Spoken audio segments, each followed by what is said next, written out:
and gentlemen, the notable, famous Butterbean. Butterbean. His name is the Bean Man, Butterbean. The Destroyer,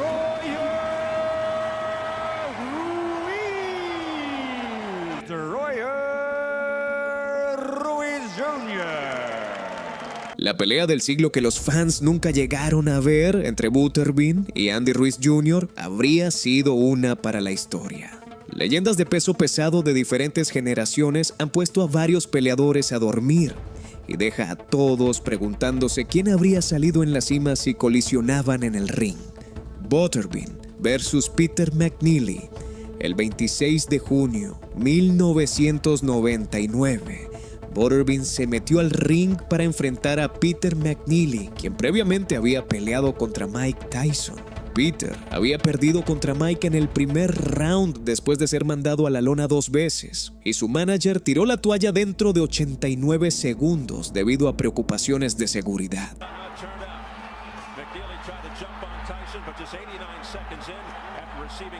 Poco sabía él que Butterbean también sería un problema de primer round para él. Butterbean venía de una victoria sobre la estrella de WWE Bart Gunn durante WrestleMania 15, donde ganó por knockout. Ahora, era el turno de Peter de probar el impacto de las manos pesadas de Butterbean. Butterbean easy to hit with the jab or anything else for that matter, but he's already well. And Peter McNeely is not boxing, that's for sure. He's smothering Butterbean. They're whacking away at each other. McNeely throwing left hooks.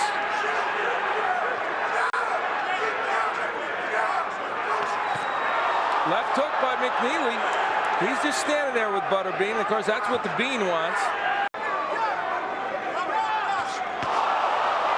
Right hand and a left by Butterbean. Doesn't move McNeely. That's his best punch. Butterbean lands a couple of big shots in there.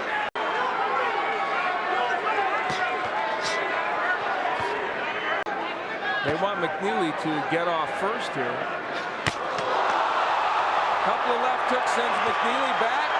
Gets hit with another left hook by Butterbean. And Butterbean brings it on.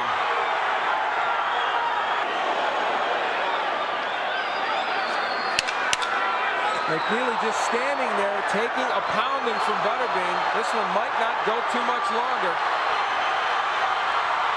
And they stop it. With only moments left to go in the first round, Butterbean is the winner. Peter McNeely just didn't do too much toward the end of that first round. Early in the round, McNeely had landed some jabs and a couple of good left hooks, and then Butterbean, I mean, those punches are coming from way far out, and McNeely just couldn't do anything. He was pretty secure, Butterbean, and having this thing well in hand, and after assuring his corner that it was the case, he went about his business to make it happen, and McNeely just didn't offer much at all in terms of offense. And here's where Butterbean closed the show. Jay Nady stepping in. McNeely really not defending himself, and I don't think too much argument can be made. Butterbean continues to throw those roundhouse punches, just about everything landing. Ruiz versus Joe Hanks.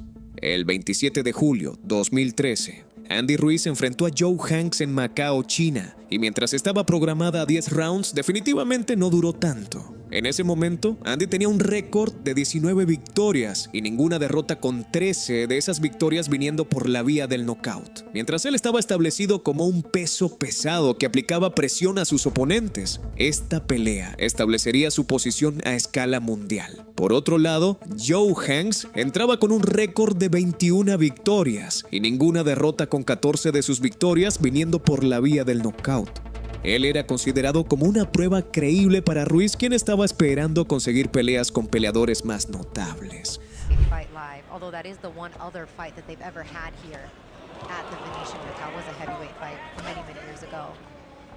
And Ruiz himself will tell you, he says, my opponents underestimate me because I'm not buff.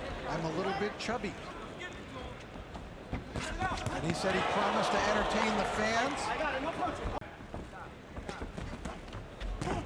Nice right hand caught Hanks, and that made Hanks do a little dance into his corner. And he did flash that one big right hand. There's a second right hand. Respond and how they conduct themselves. Until it really helped them, but it's not helping them right now against Andy Ruiz, who's looking terrific through this first round and a half. Andy with another overhand right. A hard combination, and Hanks in some trouble. Legs giving way a little bit, and it's possible if Ruiz can no punches, let's go. Andy's kind of soft-spoken. He can be funny to be around. But Hanks isn't laughing right now. He just ate that left hand. Good jab to the body by Ruiz. Different amateur championships, Golden Gloves and the like. Nice combination from Ruiz. Follow-up right by Ruiz. Good left hook to the body by Ruiz, and I think Andy's got 2 rounds in the books. Ruiz didn't seem too bothered by it, but Rafael Ramos caught it. There's another good left by Hanks, but then a good left to the head by Andy Ruiz, and Ruiz now answering back. Let's go. Andy Ruiz in the white and red trunks. Hanks lunging at him with that left hook. Oh, tremendous left hook by Reed flattens Joe Hanks. Hanks shakes his head, and he's in trouble. At the count of 6, 7, 8, 9, 10. Did he make it? Oh, he got up. I mean, that was 9 3/4. I thought he was about to be counted out. Here comes Andy Ruiz, and down goes Hanks for the second time. The fight is over, and Andy Ruiz has the biggest win of his young career.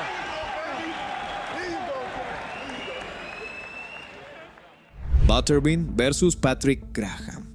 Otra de las víctimas de Butterbean fue Patrick Graham, quien pensó que intentaría su suerte el 13 de febrero, 1999 en Nevada. Para acompañar su apodo de rey de las peleas de 4 rounds, esta pelea estaba programada a 4 rounds, pero ninguno de los peleadores pensó que duraría tanto. Para este punto en su carrera, Butterbean era un ex campeón mundial súper pesado de la IVA y tenía un gran seguimiento de culto por su poder explosivo y peleas cortas.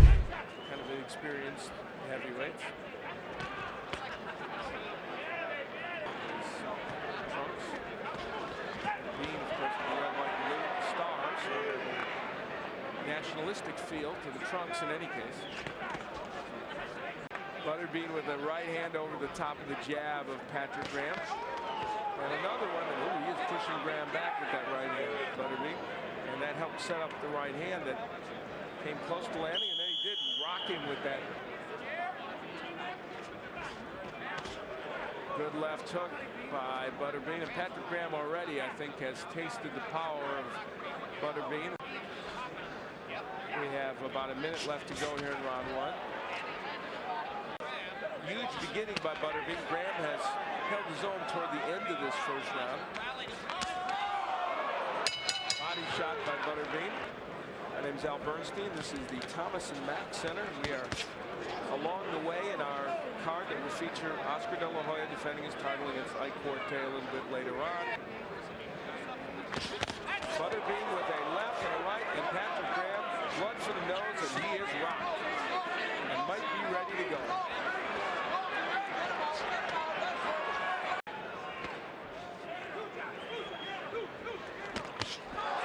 Right hand sends Graham to the canvas. A clubbing right hand by Butterbean. 5, 6, 7. On one knee, Graham beats the 10 count. Butterbean looking to finish things off, lands a right and a left. It's possible he may make it through round 2. 10 seconds left in this round. Will Butterbean be able to get Graham out of there? He's trying.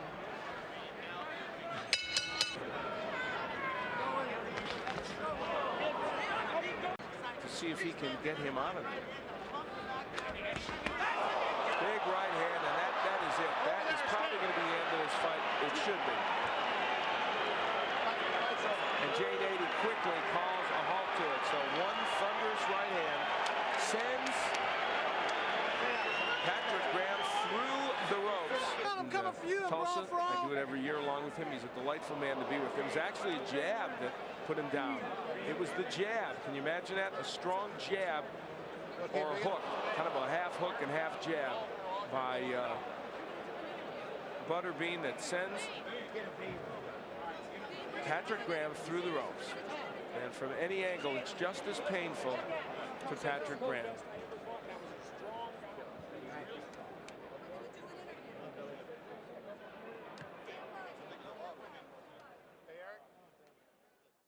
Ruiz versus Elijah McCall. Temprano en su carrera, Andy Ruiz tuvo que establecerse con algunos de los mejores pesos pesados y Elijah McCall fue una de sus víctimas. El 7 de diciembre 2012 en Nevada, una pelea de 8 rounds fue organizada con Ruiz siendo el prospecto invicto buscando construir su reputación. Elijah, por otro lado, era el hijo de un ex campeón mundial de peso pesado, Oliver McCall, y era conocido por su increíble poder de un solo golpe y presión hacia adelante. Antes de esta pelea, Andy había derrotado a Billy Bloomfield con un TK o en el cuarto round en julio del mismo año. En la otra esquina, Elijah McCall venía de una victoria sobre Jason Massey, a quien derrotó en Chicago más temprano ese mismo año. Poco sabía Elijah que esta sería una de sus últimas peleas profesionales después de obtener un récord de 11 victorias, una derrota y un empate. Nearly 50 pounds lighter at 256, and he can get down even more. He's a big banger.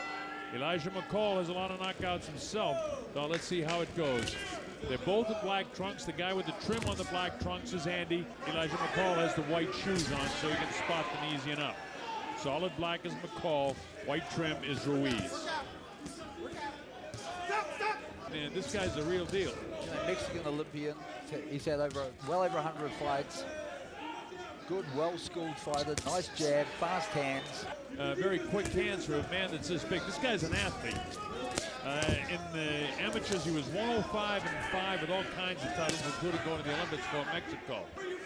And his dad could take a great punch, too. This kid has got a really nice left hook by Ruiz then. Ruiz McCall came back with a right hand. Massey in Chicago. That was a fifth-round knockout. So he's been in against big guys. And McCall's bleeding from the mouth at the moment as a result of some of those chopping left hooks. Yeah, I'm just surprised. Look at it, loading up the right hand as McCall, but Ruiz just able to gobble it up. So when damage is done, you got to give the first round to Andy Ruiz, who has turned pro and is 16-0 with 10 knockouts in Andy Ruiz. This kid is an athlete. Oh, nice left hook by Oliver. Right back comes Ruiz. Another thing is, Kev, that I'm seeing early, he's Elijah, Oliver's son. Oliver's son. Right hand again, left hook in there by Andy. But this is Elijah, his son. Nice kid, heavyweight. There's a chopping right hand. That's hurt him. Yeah. There it is, the right hand on the ear again. His knees look a little bit loose, and he has to hang on. Every morning. Here's some action from the early rounds. There's that overhand right by Andy Ruiz, and again chopping with the right hand. And we'll just see what sort of the finisher Andy Ruiz is. He's got Elijah McCall shook up a little bit. He caught him again with the left hook and the right hand. Catches him with the left hook, the right hand, trying to push him up. Oliver's kind of hanging on because he is hurt. He's very flat-footed right now. Another left hook, right hand. McCall hanging in there pretty good with the kind of shots that he's been hit with. Some great work with the left hook and the right hand at the moment. But he just got hit with a nice right hand. But like you said before, Bob, he shows great chin. Oliver McCall is only 224 pounds, but he's also 24 years of age. Heavyweights don't mature till they almost get to 30 when they get up around 230, 240. Top Rank actually has Andy Ruiz, and their matchmakers are great. Terrific left jabs. He's won the first 2 rounds of this fight. Nice stiff jab again. Boy, he's got a terrific jab. There's the right hand behind it. Left hook. Woo! By the way, the judges are Bob Bennett, Dwayne Ford, and Glenn Trowbridge. Now, Kev, let me ask you. McCall's got a jab. He's got a jab and move around them. I'll tell you what, Andy Ruiz is too strong for him to stand there with. He's got to move around them. Oh, big right hand again, snaps the head of McCall. Touching your body, it hurts. He's hitting him hard. The big shots. Left hand, right hand behind. Boy, I'm really pleasantly surprised at the hand speed of Andy Ruiz. I just didn't expect a guy, you know, a guy like Butterbean, who was, his size was not the athlete that this guy is, and he just wailed away, but this guy's a boxer. He's had catching them, Bob, on both sides of the head. He uses his jab as a weapon.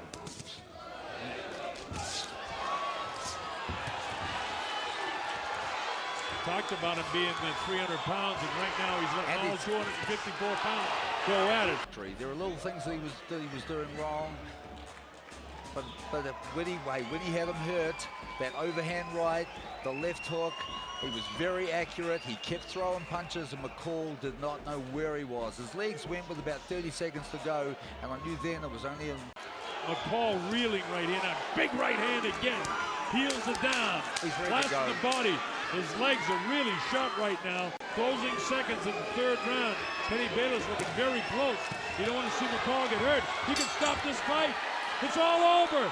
He stopped the fight right at the bell. He doesn't want him to get hit anymore. He's out on his feet. This is a third round technical knockout victory for Andy Ruiz right at the bell. Boy, that's something else. This guy, watch this again.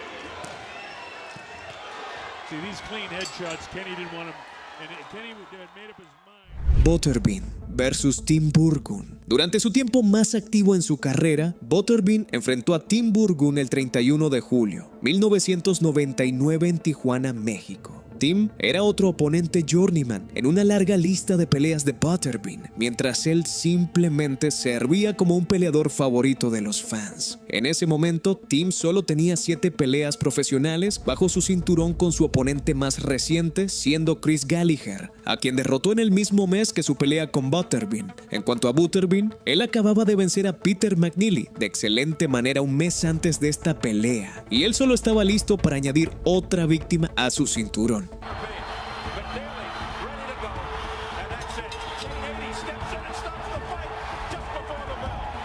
1999 sería un año muy activo para Butterbean, ya que él pelearía 13 peleas seguidas ese año. Burgun in the green and Butterbean in the colors of Mexico and the United States of America. And an early beginning for Butterbean, and he backs Burgun into the ropes. Oh, and then you take a look at Butterbean getting the crowd riled up as he waves that right hand, and he throws that right hand that comes on. As we take a look at the replays, take a look at Butterbean waving his right hand and throwing an overhand right. Oh, you take a look at Butterbean talking about the heart of Tim Burgun, or lack thereof it. Been content to really just lay on the ropes, take whatever shots Butterbean has to offer. Hasn't been hurt, though, here in round number 1. Butterbean in the trunks with the American flag and the colors of Mexico. So there it is. Here's the exchanges we're looking for. Butterbean beginning to open up, and again, waving that right hand, and he throws a wild right hand. Whoa! Butterbean again begins to open up, and I think that hurt Burgun. Burgun is knocked out. He goes to a knee. I think that's the end of the fight. I think it was a big right hand that froze Burgun, and that was it. Burgun spits out his mouthpiece. He still doesn't know where he is. Shot, and I think it may have been that one that was the end of Burgun, and right there you see Burgun covering up. There's a left hook, right hand, left hook again, another right hand, and that would be the end of the night for the Butterbean and Burgun. We take a look at another angle here. Here it is, a jab followed by a looping overhand right, followed by a left hook, and a digging right hook to the body. And from there, that would signal the end of Burgun. And Burgun at that point right there, I think that right hand signaled the end, and some big power shots. Wow, Burgun. Butterbean versus Billy Eaton 2. Billy Eaton enfrentó a Butterbean 2 veces en el ring. La primera vez fue el 13 de septiembre. 1997, cuando estaban en la cartelera de De La Hoya versus Camacho. Billy incluso logró mandar a Butterbean a la lona temprano en el primer round de esta pelea.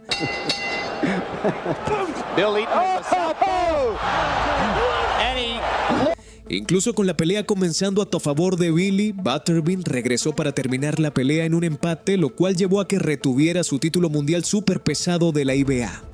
Avanza 6 meses y estos 2 peleadores de peso pesado se encontraron en el ring una vez más. esta vez en Mashantucket, Connecticut. Esta vez, Billy realmente estaba esperando una respuesta más definitiva de quién era el peleador más fuerte. Pero esta pelea no terminaría yendo a la distancia como la anterior. First fight I saw that Butterbean, the reason why they landed in a draw. There, but he's trying to make Butterbean miss because he knows that Butterbean is awesome. He's actually trying to make Butterbean miss. Oh, he got Target as being connected. but what I see now is that Eden's being After Butterbean's head, a much bigger target. Being way off balance and wide open. Well, that's not what he told me in his secret meeting. Is not a stylist, a brawler indeed. Has a history of busting up, you know. He resides in Kidder, 260 people in Kidder, Missouri. Of course, it was a draw, and that everyone consists. Butterbean looks very sluggish to me right now. Said he was going to be. That's for sure. But Eaton does not use his legs the way I think he should. Ewan Gill also talked about the size of this ring favoring Cowboy Bill Eaton. with the Bean throwing 37 punches, 82 punches landed from Eden, connected 23 on 2. Cowboy Bill Eaton in the blue trunks. And moving mostly to his right as he's doing. Bean's having difficulty with his face. Slide to his left. Slide to his side. It'll be outside the Bean's left foot. That's what. Bean punch anyway. He was basically off balance. In good shape as well. He was out punching him, did it in the first round, and he was, again, you can just see Eaton just...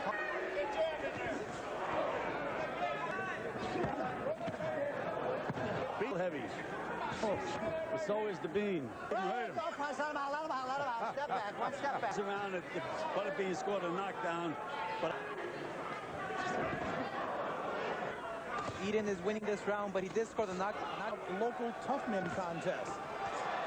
Landed Butterbean 33 punches to Butterbean. Off balance he is, Oscar. I certainly wouldn't give him a 2-point round. Look how his fight though. Eden should continue tonight. Well, Eden said he was surprised. Thought he did in the first one. That hurt a little bit with that punching at you.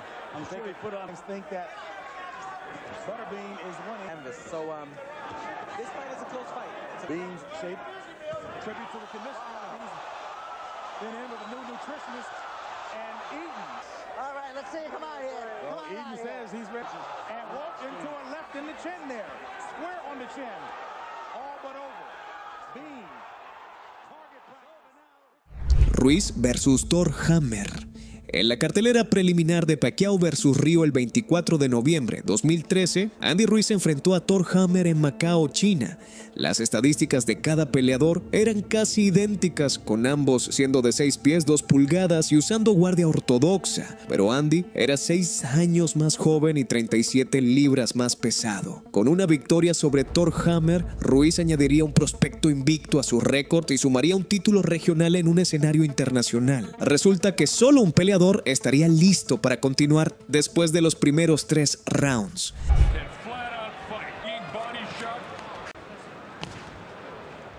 Disdainfully at him. Andy fought last time we were here. Great performance against Joe Hanks, Colonel. Larry, you mentioned he was high as almost 300 pounds at one time. Hasn't been able to match his seriousness by getting in better shape. A professional series they have in Great Britain where you fight 3 times in one night, and he came out winning the 3 fights. 3 3-round fights. Nice shot there. Right back comes Heyman. Or other in every sentence. But it's there's no mean-spiritedness in it. No. He's not mean-spirited at all. He's a really nice kid. To give him the round, so let's see what happens here.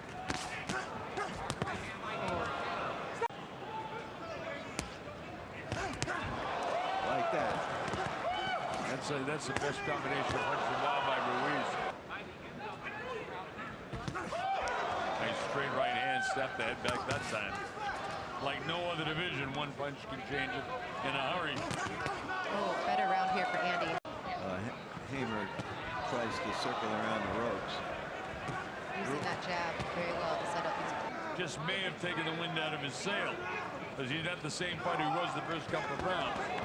There's a body shot, borderline low, but that takes a lot out of a guy. Hub, speaking on New Year's Eve, we expect to have a big crowd in there for that. Look forward to seeing you. Got some surprises for them. I'm going to turn a couple of pigs loose in there. Then we're going to eat them. So, Larry, maybe you'd like to come to New Zealand. Bring it in, Andy. For New Year's Eve. All right. It looks like Tor Hamer has retired. He has retired. It's all over. He took a big beating in the corner. Butterbean versus Sean Jagan. Sean Jagan fue otro peleador que tuvo la mala suerte de enfrentar a Butterbean en el ring temprano en su carrera. La primera pelea ocurrió el 6 de diciembre, 1996. La pelea tomó lugar el 6 de diciembre, 1996, mientras Sean solo tenía un récord profesional de 6 victorias y 2 derrotas. Hacia el final del round 1, Butterbean absolutamente demolió a Sean y lo dejó en la lona para pensar sobre lo que acababa de pasar. Here comes Butterbean in. Good right hand, left hand, down goes Jagan, hits his head hard. Solo 4 meses después, Sean regresó y peleó contra Butterbean en Kansas City. Y esta vez, él estaba un poco más preparado para la presión que Butterbean aplicaba. No importó de todas formas. Jagan shaken up by a left hook by Bean. He had a torn tricep. He fought William Harris in Beverly Hills, California, and won by a 4-round knockout. But in that fight, hurt his arm. Good right hand by Butterbean. Have you ever seen a greater disparity in the look of two fighters' bodies? And Bean is opening up. Jagan trying to answer back. Jagan, although he's had 8 fights, he just turned pro this year. This is his 9th professional bout this year. He eats a left hook there and is definitely in some trouble. This round obviously seeming very long to Sean Jagan now. Out of Overland Park, Kansas, and he may want to take the first plane back to Kansas tonight. 6, 7, 8. Mandatory 8 count is told off by the Jane 80. Here in the bout, Butterbean coming forward, was beginning to get to Jagan about midway through the round, shook him up with that combination there, left and then the right. Jagan basically went down of his own volition there, I think, to get away from the punches. And Jagan in trouble. As you can see, there's that left-right combination again. That's the one basically that sent him down. That last left was hardly necessary. Here comes Butterbean in. Good right hand, left hand, down goes Jagan, hits his head hard. Fight is over. And Butterbean has returned to the ring wars with a first round KO. Right hand to the body, followed up with a right hand to the head. Combination left and right, down goes Jagan, hits his head very hard on the canvas. It's a good combination by Butterbean. All those punches landed. Look at the right hand. Look at the left-right combination. Down went the kick. Comenta quién tú piensas que ganaría entre Ruiz y Butterbean. Y da like y suscríbete para más. Adiós.